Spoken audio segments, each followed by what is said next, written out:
بچه‌ها کدومتون همون که قوی تره؟ شما دوتا شنا بزنید، هر کی بیشتر زد 1 میلیون بهش میدم. تو هم بیا ازت سوال بپرسم، هر سال درست جوابی 100 تومن بهت میدم. اوکیه؟ بریم بچه‌ها. کدام حرکت برای تقویت عضلات سینه موثرتر است؟ اسکات، شنا، بارفیکس، لانج. شنا. ماشاءالله یه دونه درست. عضله اصلی در حرکت اسکات کدام است؟ شکم، جلو بازو، چهار سر، ساق پا. 4 سر. ماشاءالله. کجا بلدی اینو؟ چند تایید؟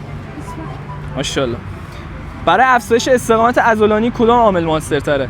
وزن بسیار سنگین، تکرار کم، استراحت طولانی، تکرار بالا. تکرار بالا. ماشاءالله پسر. بیا این 300 تومن رو بگیر. چند بچه‌ها؟ 37. ماشاءالله.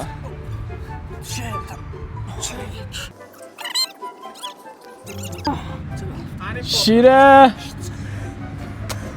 تمام. ماشاءالله پسر.